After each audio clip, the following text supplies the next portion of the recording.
where it used to be, let's just rid the world of the Jew and everything's going to be fine, right? Nobody says that in a polite society today, but what they do say is let's just rid the world of the Jewish state and then everything will be fine.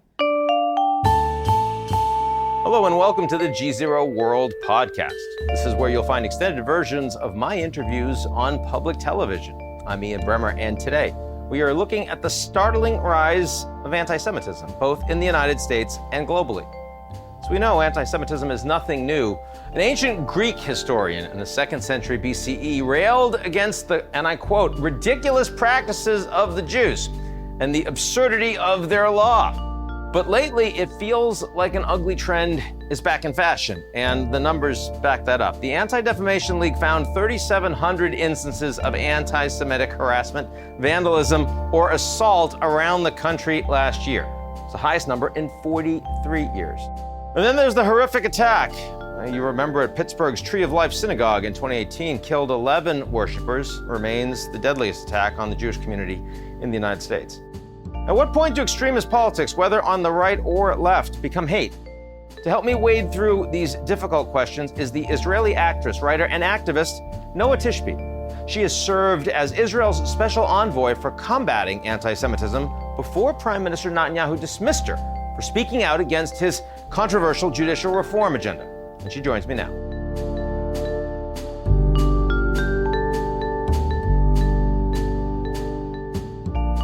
The GZERO World Podcast is brought to you by our lead sponsor, Prologis. Prologis helps businesses across the globe scale their supply chains with an expansive portfolio of logistics real estate and the only end-to-end solutions platform addressing the critical initiatives of global logistics today. Learn more at prologis.com.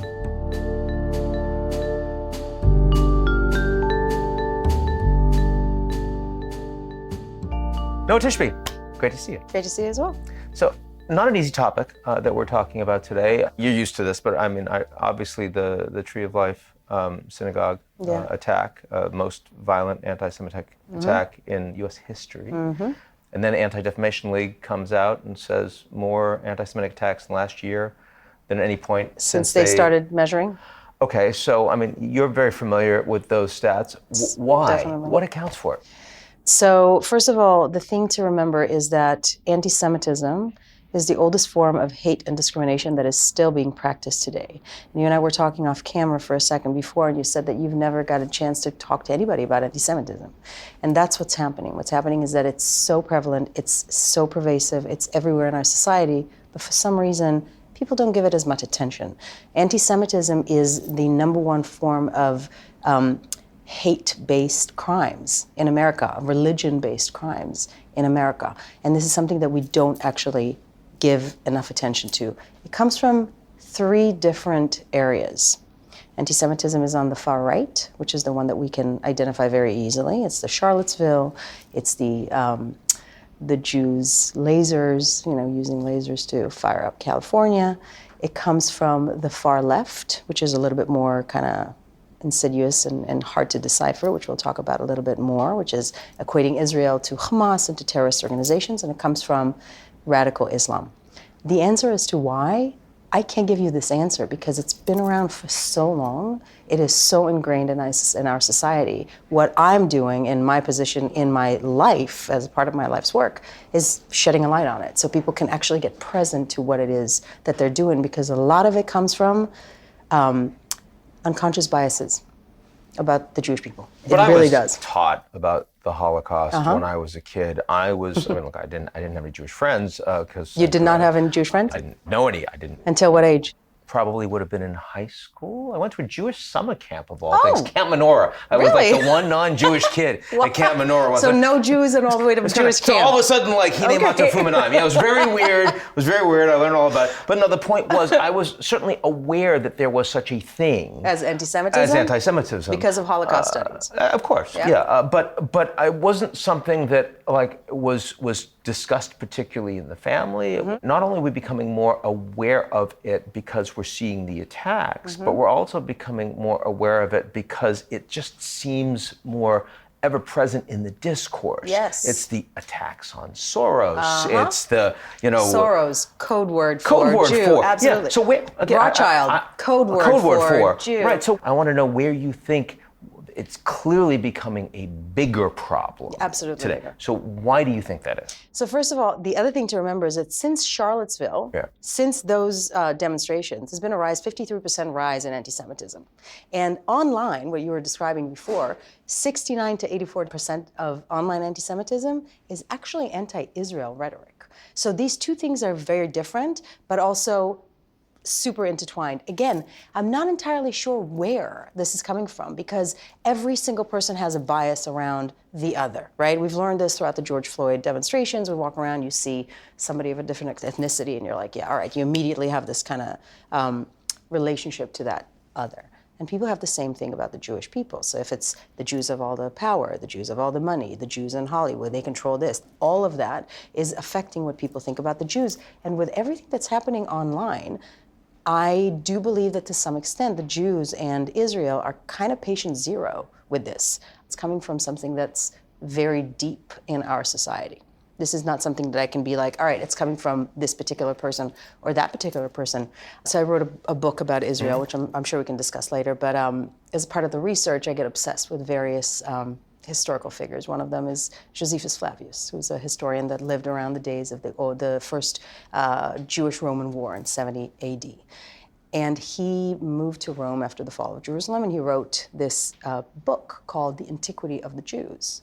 It was an epic 10-volume book that he wrote as a historian in order to fight pagan anti-Semitism in 74 AD.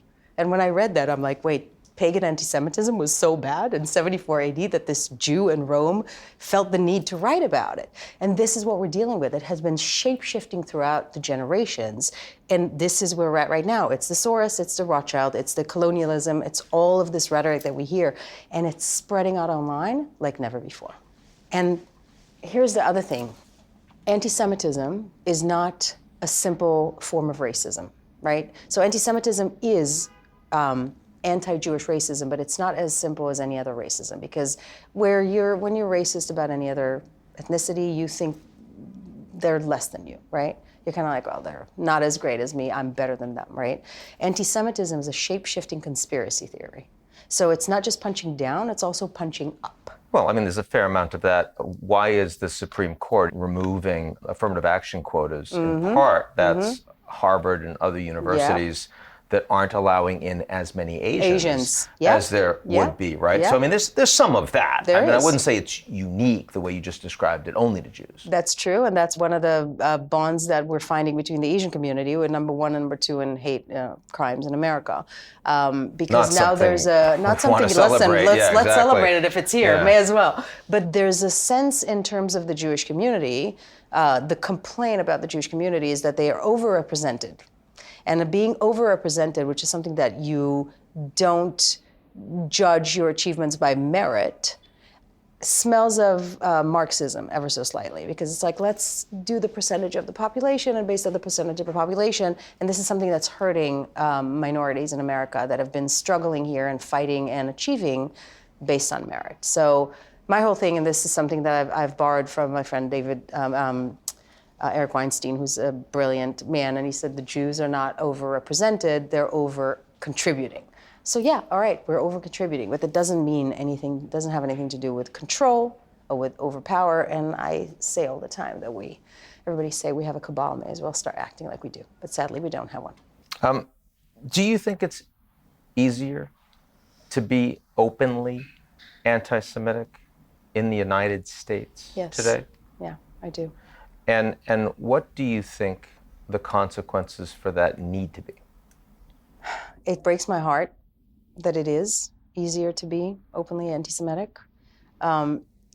It's easy to be anti-Semitic on the right, which is more of kind of like the good old classic anti-Semitism of Jews are the controlling, all of that. And it's also very easy to be anti-Semitic on the left. And this is something that not a lot of people feel comfortable discussing, especially from the liberal, and I consider myself on the liberal side of the political map, even though I'm a registered independent. when it comes to anti-Semitism on the left, the majority of it is coming from this disproportionate obsession about the state of Israel. Now, I am the first person to criticize the Israeli government when need be. Obviously, I lost a position because of that. In the Netanyahu government. In the Netanyahu government. This is totally fine to criticize Israeli politicians, Israeli policies, whatever. There's no problem there. But there's a strong sense in the political left right now, in the fringe, and it's becoming more accepted than it used to be, of denying Israel's right to exist.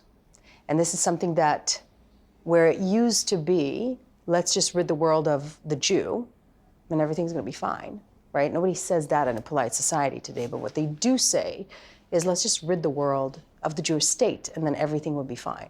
So there's literally, like, in terms of polite societies in America, there's one bastion of colonialism that needs to be eradicated, and everything would be okay, and it just happens to be the Jewish state. There's a guy, his name is Colonel Richard Kemp. He's a retired British officer, was in the British military for decades. And he's a huge supporter of the state of Israel. And he actually said something which I found heartbreaking and extraordinary. He said that Israel is the target of one of the greatest slur campaigns in modern history. And it hurt my gut, because this is not for nothing that this is happening, and just this country just happens to be Jewish. And people are like saying that it doesn't have the right to exist as other countries do. I obviously see the rise, we've talked about it, the rise of antisemitism in the United States. I also see Israel as getting more military support from the United States than any other country in the world, and by a long margin. Israel is being by far the most steadfast ally of the United States. It absolutely is. It should be, and will always continue to be. Whether it's on the left or on the right, Absolutely. Democrats, Republicans. So People that actually work with Israel, they know the truth. So, I mean, I'm having a hard time. I mean, yeah, I see Marjorie Taylor Greene talk about space lasers, right? That's the Jewish, that's the right wing. I know, That's and I see Rashida Tlaib, like, certainly supporting, BDS movement, for example. Bless her heart, as we say. But that's very different from people that are saying that Israel should not exist as a country. I have not seen much of that. Do you really see that? How is it expressed? Go to every college campus in America. Every college campus in America. Talk to college students and see their experience. This is something, almost every college has Apartheid Week, in which it's full on a week of slandering the state of Israel with rhetoric that sounds, if you just change the word Zionist to the word Jew, it sounds like 1936 Germany, right? So the Zionists are killing babies, the Jews are drinking Christian blood. And every college student in America is actually experiencing this. Over 50% of college students in America feel the need to hide their Jewish identity. That's not coming from Marjorie Taylor Greene. That's coming from anti-Israel rhetoric. 50% of Jewish Over students 50% of Jewish feel the college, need to hide their Jewish identity. They will not walk around wearing a Star of David like I do. They just kind of go, we don't want to deal with that. I'm glad that it's nowhere near Congress yet, right? I'm glad that it's nowhere near Congress, because again, once people get into positions of power, once they get educated, once they go to Israel, if you are in any kind of financial sector, any kind of tech sector, if you're a gay LGBTQ plus member of the LGBTQ plus community all over the world, you know that Israel is not the big bad wolf. But if you're on college campus, you have a completely different experience. So what do you consider to be legitimate expressions of distaste with the politics of the Israeli government? I mean, there have been many millions of people demonstrating on the ground in Israel about concerns that they are losing their democracy. Those are mostly Jews. Yes. There are Palestinians who feel like their rights have been taken away, and they don't have a state of their own, and they don't have the ability to travel freely to their place of employment. All of these things. How do you parse that? Because, I mean, clearly there is not just room, but I mean, there has to be an effort to allow, to promote, to tolerate all of those things. Not a question. What's the line that needs to be drawn that isn't being drawn in your view? Right to exist. That's the line. So on college campus, when people talk about the Zionist entity and they talk, which is usually it's literally the Ayatollah of Iran's rhetoric. It's the same language, right? They talk about dismantling the Jewish state. So the conversation moved from policies, West Bank, Bibi, yes or no, to, yeah, but is Israel really a state, or is it a colonialist endeavor that needs to be dismantled? And that is actually the reality of Jewish students on campus. This is where the line is drawn. If you have a problem with Israeli policies or politics, there's no problem there whatsoever. But if you actually look at the Jewish people and say they don't have the right for self-determination and self-governance in some parts of their ancestral land, that's where you've crossed the line. And I mean, that clearly comes from, I suspect, a bunch of people that are saying, well, if the Palestinians are not being allowed or provided that, then why should we support Right, but that they usually say the Israel? Jews are not allowed, then the Palestinians are allowed. That's number one. Number two, as a liberal, it's very challenging to the question needs to be asked, what do the Palestinians want as a political kind of movement? What is it that they're after? Because if they're after a state, then the question is, why is there no state? And this has been kind of put in the forefront, in the doorstep of Israel only. And it also needs to be asked of the Palestinians, why is there no Palestine yet? That's number one. Number two, if they are willing to have a two-state solution eventually, I'm sure there are going to be people on the Israeli side that are going to be willing to have that conversation again. However, if they're going to continue to chant, like a lot of people on college campuses do, from the river to the sea, Palestine will be free, we're going to keep having this issue. So get back to the United States politics for a second. You've talked a couple of times about the fact that we know where anti-Semitism on the far right comes from. At the same time, some of the strongest support for Israel comes from the right, far right, sure. Comes from The right. conservatives, comes from evangelical Christians. Yep. Explain to people watching the show why that is. Why the evangelical Christians are supporting Israel? Are so strongly supporting Israel in many cases, and funding Israel in many cases, and all these things. Obviously, there's a prophecy in the New Testament then that the Jews need to go back to Israel and own it as a state and have self-governance and self-determination. By the way, so does the Quran. The Quran has the same thing. It also talks about the Jews going back to Israel and reestablishing their state. So religiously, we're good. I'm not sure why we're having this argument with the Muslim world. That's where it's coming from on the evangelical side. They are steadfast supporters of the state of Israel. They obviously lean more to the right. But listen, the Israelis will take any help we can get. And why do you think that there's so much obsession with George Soros in particular? I mean, the guy is like in his late 90s. Yeah. He's not doing an awful lot That's of what anything I heard. right now. Again, everybody's looking for a villain. I want to ask if you believe that Israel's status as a democracy is taking a real hit today. Not only is Israel's status not taken a real hit, Israel today and everything that's happening with the demonstrations and with the proposed judicial overhaul is the greatest example of a non-violent social movement that we've seen in recent history. Let me explain why. So a few months ago, a new government was elected, democratically created. It's a parliamentary democracy, so it's fractured and, Has a lot of parties. A lot of parties. You and I can start a party. Barely has a majority. Barely a majority, exactly. You and I can be like, hey, let's start the party of the people that wear clothes. A new government was elected.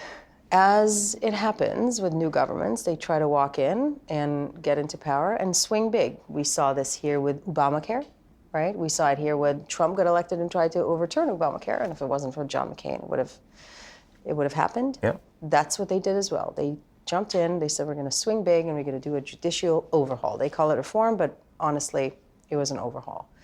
They took it way too far. And we've seen, of course, Israel also today in better standing geopolitically in the region than they have been. Of course. There is an agreement, the Abraham Accords, facilitated by the Trump administration. Yes. Increasingly looking likely that Saudi Arabia is going to join on board. Yeah. I mean, the Abraham Accord wouldn't have happened without the approval of Saudi Arabia, allegedly. It wouldn't have happened without them actually saying yes to it. And right move for the Israelis to facilitate those open diplomatic relations? One of the most powerful and successful and extraordinary agreements in the region in recent history. And a warm peace as well. So as opposed to the peace with Jordan, which is still kind of chilly, or Egypt, the peace with the UAE became so hot so quickly. It really is between people. And to a beautiful extent, Shimon Peres was Israel's prime minister and president, one of the greatest leaders of our generation. His vision for Israel was what was called the New Middle East. So I'm getting goosebumps. His vision was to create collaboration and cooperation between the countries in the region that aren't only military and that are warm and open. And what we're seeing with the Abraham Accord is actually his vision coming to life. So if he was here, he'd be very pleased with that. The one place that's hardest in the region to resolve for Israel is, of course, Iran. The Saudis now have an open diplomatic relationship with Iran. Yeah. The Israelis certainly do not. Yeah.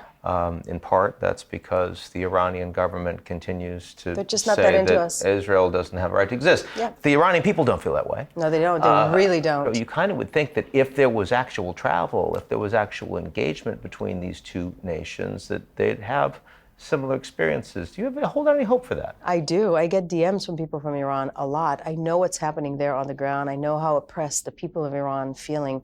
The people of Iran are kind of like the people in Gaza, under Hamas. They are oppressed by terrorists, by autocratic regimes that are horrific, that we can't even imagine. You know, when I moved to America, which was a long time ago, so I'm a full-on American now, but one of the things that was very difficult for me to wrap my head around was the fact that a lot of people in America don't understand that there is a different culture in that region, that some of the leaders, some of the people, they don't want the same thing that we do. And this is what the Iranian regime is about. I do hold hopes definitely for Saudi Arabia, but for Iran as well. We also dealing with real politics, so this might take a minute, but at the end of the day, Israel wants peace. There's no question there. And if Israel stops fighting, there would be no more Israel. If the Arab world would stop fighting, there'll be peace everywhere. Noa Tishby, thanks for joining us. Thank you for having me. That's it for today's edition of the GZERO World Podcast. Do you like what you heard? Of course you did. Well, why don't you check us out at gzeromedia.com and take a moment to sign up for our newsletter. It's called GZERO Daily.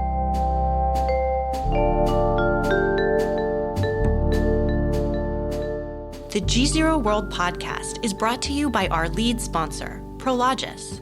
Prologis helps businesses across the globe scale their supply chains with an expansive portfolio of logistics real estate and the only end-to-end solutions platform addressing the critical initiatives of global logistics today. Learn more at prologis.com.